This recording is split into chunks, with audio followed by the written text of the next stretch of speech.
11 de la mañana con 38 minutos. Hoy me están mandando fotos del Parque Saludable Parque Saludable Costanera Río de las Minas. Costanera Río de las Minas. Este es el Parque Saludable de la Costanera Río de las Minas. Impresionante.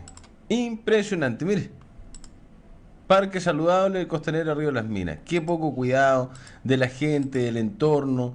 Pero además también me imagino yo, mira, neumáticos ahí. Alguien estuvo trabajando. Se pusieron neumáticos. Qué mala onda. Parque Saludable. De saludable, poco y nada, ¿no? Río de las Minas. Una vergüenza. Qué mal. El llamado también para la autoridad a ver si se puede hacer un arreglo de este sector. 11:39, ya lo ve en pantalla, mi querido Víctor Hernández, amigo de esta casa radial, de este programa, columnista, cronista, escritor. ¿Cómo está, querido Víctor? ¿Cómo Hola, anda? ¿cómo están todos? Buen día. Igual. Exitazo las últimas conversaciones. Le tengo que contar, ¿no? En redes sociales, una cuestión, pero muy bien. Y yo decía antes, eso habla muy bien de nosotros, no como programa, de nosotros como puntarenenses, como magallanicos, porque nos interesa la historia. Me parece. Y ese es el gran Sí. plus que tiene este espacio, Víctor. Agradecido ¿Cierto? por tus palabras Qué bueno. y por la gente que por último nos sintoniza, nos ve, nos escucha y quiere compartir, interactuar con nosotros. Exacto. Incluso para hacernos una crítica positiva. Sí, pues, Porque ¿cuántas veces eso han es llamado muy- por teléfono? Lo porque están eso es esperando ahí en el teléfono cuando Por sale eso es algo. importante que haya también críticas positivas. Sí. Porque uno a veces se equivoca y tiene que enmendar y uno tiene que reconocer cuando se equivoca. Siempre. ¿Ah? Qué buen consejo, Víctor. Que no es por parte. fácil. No, pues, no es fácil. Pero uno tiene que... Uno hace, por ejemplo, un montón de comentarios, ese se equivoca y tiene que hacerlo. O da un dato errado. Claro. Y es muy bueno que esté la gente atenta porque ese supuesto. dato queda... Tomamos la precaución también cuando escribimos y aceptamos este desafío de publicar en el Magallanes. Entonces yo siempre digo de que los trabajos periodísticos tienen que ir respaldados, igual que los trabajos científicos, respaldados por una bibliografía. Es decir, yo no soy el primero que lo contó, o que lo vio, o que lo escribió, porque mi trabajo tiene que estar respaldado por fuentes Sí. para darle veracidad a lo que digo. Por lo tanto, siempre citamos los nombres de otros escritores, de otros libros que en algún momento escribieron sobre determinados temas. Y también citamos algo que son las editoriales o las imprentas, donde a veces, imprentas que están desaparecidas, medios de comunicación que ya no existen. Entonces los citamos, los anotamos, porque eso creo que también ayuda a articular este gran proceso que es el mundo de las comunicaciones. Septiembre da para todo, ¿no? Bueno, yo siempre digo eso. Septiembre es un mes muy especial para Chile, porque ha pasado de todo. Si uno empieza a revisar así, a vuelo de pájaro, ya el 11, mira el día, pues, el 11 de septiembre de 1541, uno lo aprende en la historia de Chile, Walterio Millar, Michimalón con cacique, Sí. destruyó lo que era en ese momento el pueblo de Santiago. Sí. Y ahí aparece Inés de Suárez. Bueno, imagínate el 11 de septiembre, pero así tenemos... Oye, el un 11 de montón. septiembre es una fecha, no solamente para Chile, ¿eh? Han pasado cosas los 11 de septiembre Y en en el Chile mundo, ¿no? han pasado cosas muy bonitas, muy interesantes, De todo, ¿no? aparte del golpe del 73. Pero antes, el 11 de septiembre de 1924 y también del 25, precisamente militares ayudaron a reponer al presidente que había partido al exilio, Arturo Alessandri. Entonces, y eso hizo posible que se promulgara después la Constitución de 1925, que rigió los destinos del país Hasta el 80, ¿no? hasta las 8:30 de la mañana del martes 11 de septiembre de 1973. Entonces el 11 de septiembre es como un día bisagra, así, una fecha. Pero también tenemos otros días, qué sé yo, el 4 de septiembre lo hablamos, fecha histórica porque siempre se celebraron elecciones presidenciales en Chile. 5 presidentes de la República fueron elegidos.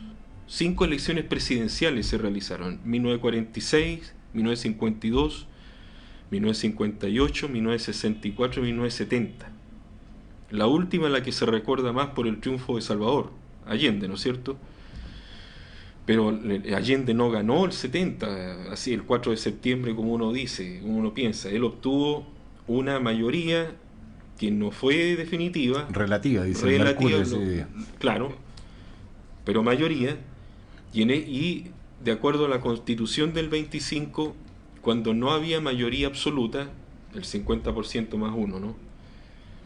El Congreso Pleno, las dos cámaras, ¿no es cierto?, tenían que decidir ahí, en una votación única, quién era el presidente entre las dos primeras mayorías que habían estado en la elección del 4 de septiembre. Se dan un plazo de 50 días para escoger. Y de esas 5 elecciones presidenciales que hubo, entre el 46 hasta el 70, solamente un presidente, uno, obtuvo mayoría absoluta. ¿Quién? Eduardo Frei Montalva. Okay. En 1964. Perfecto. ¿Ya? Todos los otros presidentes, aunque tuvieron que ser ratificados por el Congreso. Pleno. En el caso que habitualmente el Congreso, la historia lo dice, respaldaba la primera mayoría. ¿Ya? Siempre se respaldó la primera mayoría, pero de todas maneras había que votar en el Parlamento, o sea, votaban las cámaras, y la historia indica de que se respetó en el caso de Gabriel González Videla, ya, el 46, Carlos Ibáñez del Campo, que también estuvo muy cerca de obtener el 50% más uno, ya, por lo tanto casi no hubo problema ahí, el 52. El 58 fue mucho más difícil de lo que uno se imagina, porque Allende salió segundo por 40.000 votos, menos que Jorge Alessandri, producto de que a Allende le restó votos el llamado cura de Catapilco. Sí. Entonces siempre hemos planteado qué habría pasado si Allende gana el 58.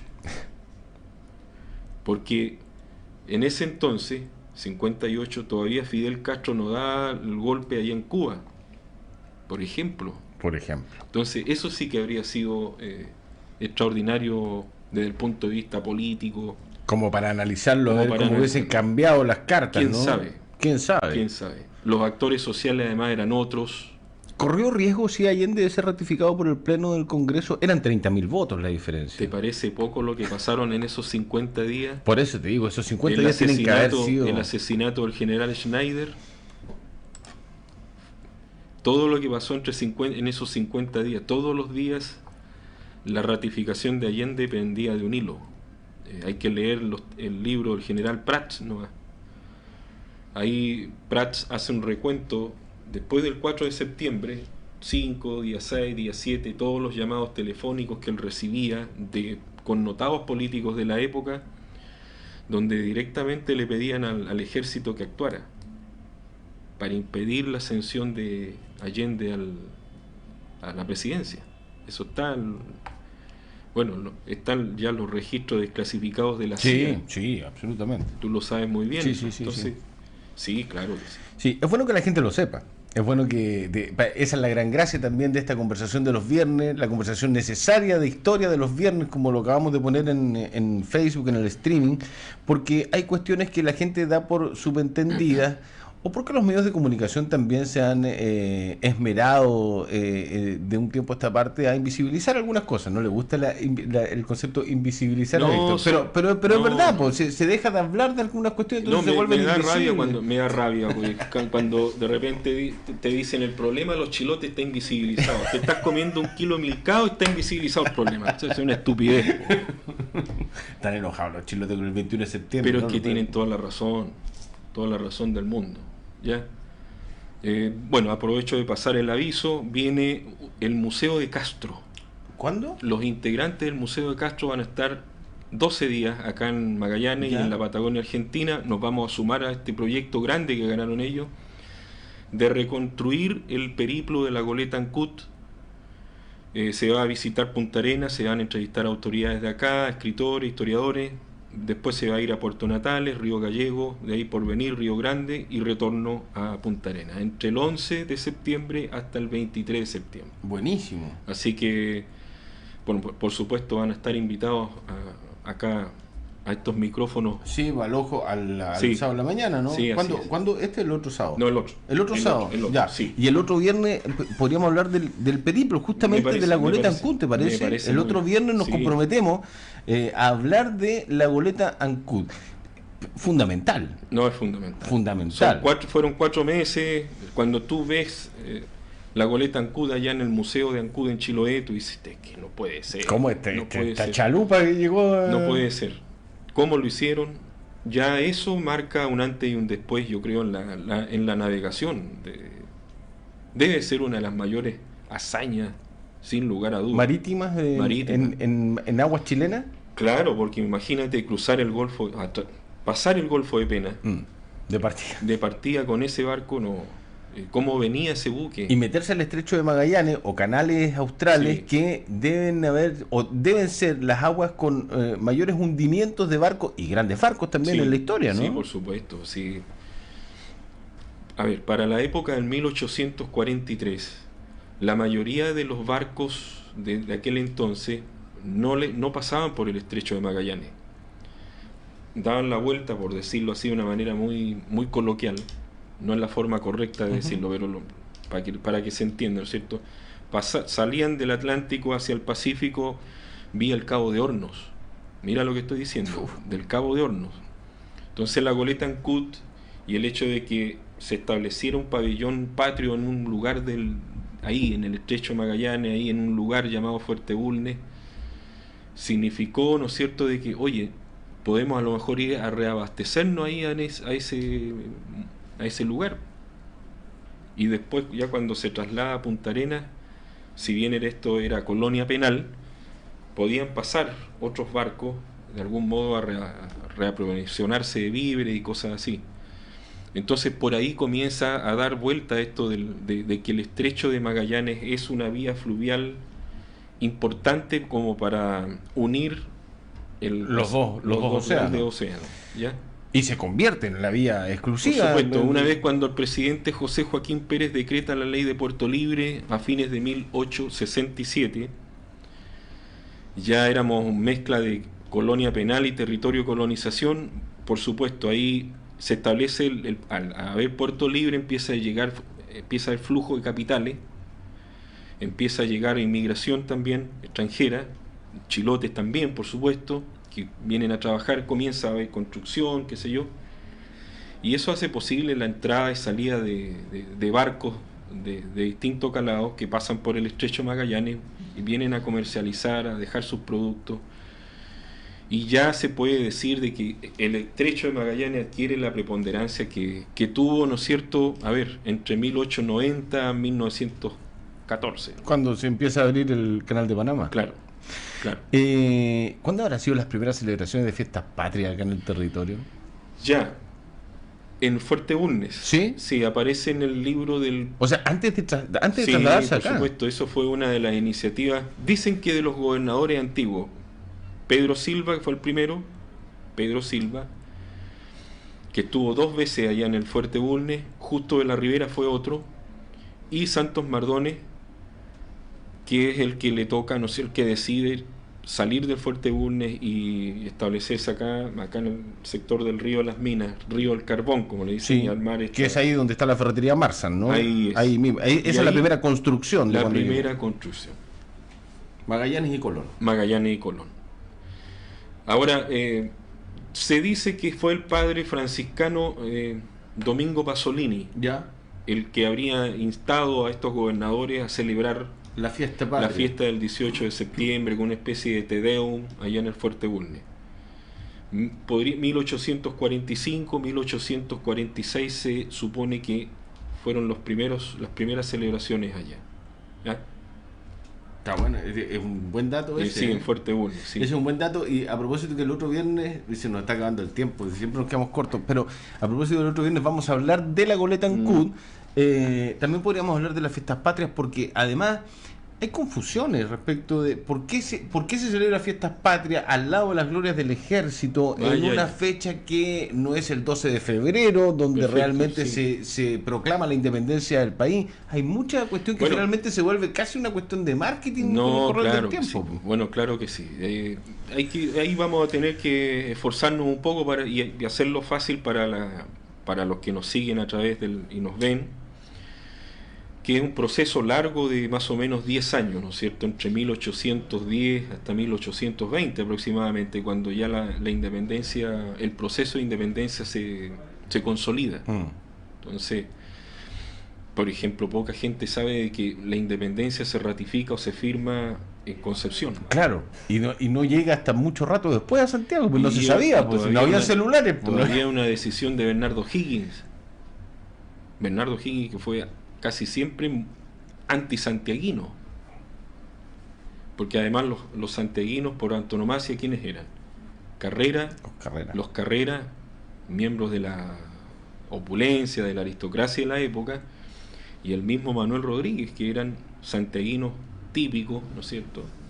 Y de repente llegaba este provinciano a revolverla gallinero, ya, con estas ideas, más encima influenciado por la masonería, había estado en Inglaterra, en Londres, tenía una mezcla de O'Higgins muy interesante, porque por un lado él había estudiado desde niño bajo la protección de los padres franciscanos, ahí en el colegio de Chillán, colegio que después los padres franciscanos fueron los mayores defensores del clero español. Ellos fueron todos esos curas, sí. Los mismos curas que formaron a O'Higgins eran realistas, y de hecho el ejército español se refugió ¿dónde? En Chillán. En Chillán. ¿Ya? Y utilizaron el colegio de los padres franciscanos de Chillán para salvarse en varias ocasiones. Y hay otra cuestión más de fondo también ahí. Y bueno, y después O'Higgins, cuando ya es director supremo, y esos mismos sacerdotes españoles que habían sido sus maestros, sí, después él les perdona la vida. Claro. Vamos a escribir eso, que es muy lindo esa historia. Porque además hay en la profundidad de la realidad de esos momentos, el Manuel Rodríguez o los Carreras tenían vínculos con Estados Unidos. Tenían mucho, claro. Y O'Higgins tenía vínculos con el viejo mundo, con Europa, y las visiones eran absolutamente distintas. Muy distintas. Absolutamente distintas. Se han encontrado en el sector de Connecticut, en el estado allá de Connecticut, en la Universidad de Yale, algunos cartas, documentos que relacionan a José Miguel Carrera con toda esta influencia de la independencia de Estados Unidos, sí, que después intentó traer acá. Sí. De hecho, el presidente de Estados Unidos le facilita plata, sí, y se crea lo que algunos llaman la primera escuadra nacional, sí, que la trae Carrera. Hay una esfera ahí también de Carrera con una... Claro. Una americana, por decirlo, una hermana, creo que ya me voy a acordar. Sale el libro de Waldo. Bueno, Carrera fue un hombre con mucho atractivo, igual que Manuel Rodríguez. Tenía mucha suerte con las mujeres.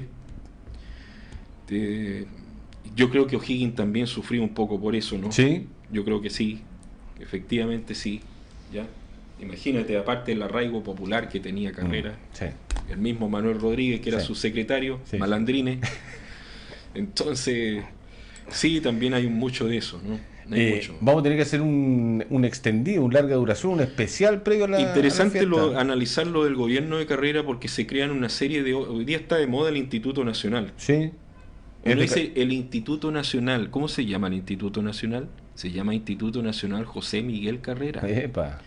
Fue creado por él. Ojo. José Miguel Carrera y Verdugo.